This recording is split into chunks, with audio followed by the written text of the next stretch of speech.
Assalamualaikum warahmatullahi wabarakatuh. Gimana kabarnya anak-anak? Mudah-mudahan kalian semuanya dalam keadaan sehat walafiat dan tetap semangat belajarnya.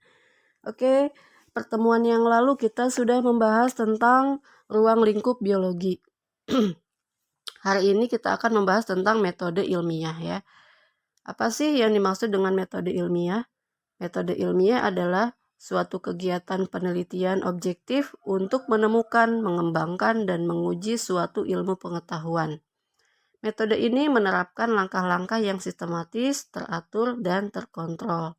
Suatu metode penelitian dikatakan sebagai metode ilmiah apabila mempunyai kriteria-kriteria seperti berdasarkan pada fakta, bebas dari prasangka, kemudian menggunakan prinsip-prinsip analisis, menggunakan hipotesis, menggunakan penilaian secara objektif, dan menggunakan teknik kuantifikasi.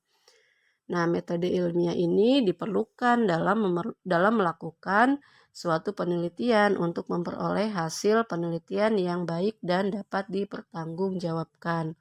Nah, biasanya para ilmuwan melakukan cara ini dalam menyelesaikan permasalahan dalam bidang ilmiah.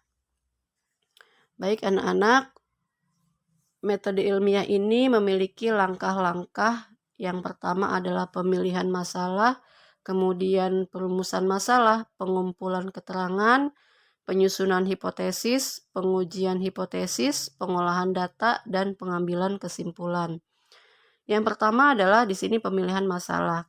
Misalnya kita memilih masalah, kita ingin mengetahui pengaruh penggunaan pupuk urea terhadap pertumbuhan tanaman bayam.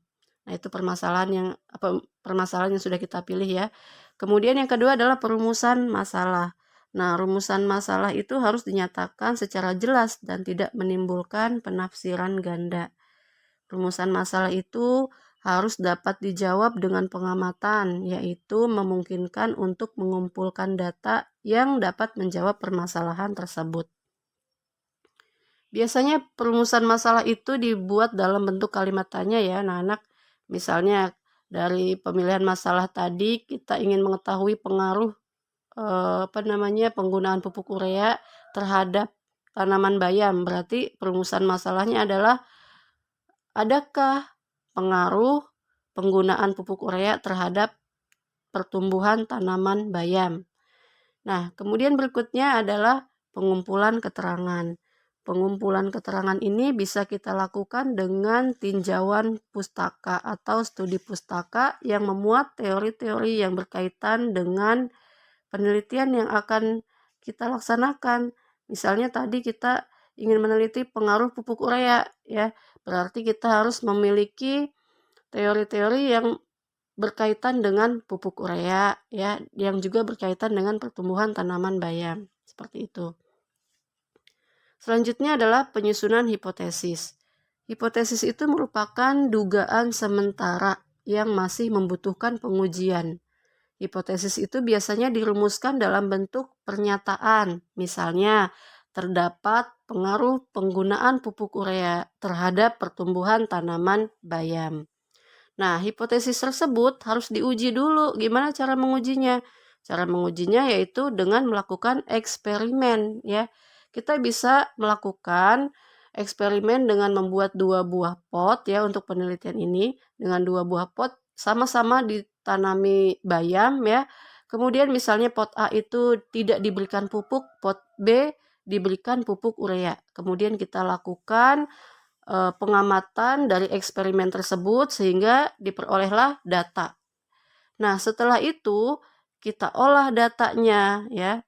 Jadi kita olah datanya, kita bandingkan datanya antara pertumbuhan tanaman pada pot A dengan pot B tadi, lalu kita ambillah kesimpulan. Nah, seperti itulah langkah-langkah metode ilmiah. Nah, seseorang yang ingin melakukan penelitian ilmiah itu harus memiliki sikap ilmiah juga ya. Apa saja? Yang pertama adalah mampu membedakan opini dan fakta, memiliki rasa ingin tahu, peduli lingkungan, jujur terhadap fakta, terbuka dan fleksibel, berani mencoba, berpendapat secara ilmiah dan kritis, bekerja sama ulet dan gigih, kemudian bertanggung jawab. Nah, setelah kita lakukan penelitian tadi, hasilnya kita akan buat dalam bentuk laporan ilmiah ya. Jadi hasil penelitian itu perlu dikomunikasikan kepada publik sehingga mendatangkan manfaat dan dapat mendapatkan masukan yang berguna untuk perbaikan hasil dari penelitian tersebut. Nah, hasil penelitian dikomunikasikan dalam bentuk laporan, makalah maupun jurnal. Nah, berikut ini adalah bentuk ya dari contoh laporan ilmiah, yaitu di dalamnya meliputi judul laporan, prakata atau kata pengantar, daftar isi, pendahuluan, tinjauan pustaka, metode penelitian, hasil dan pembahasan, kesimpulan, daftar pustaka, dan lampiran. Demikianlah materi kita hari ini, kurang lebihnya mohon maaf. Wassalamualaikum warahmatullahi wabarakatuh.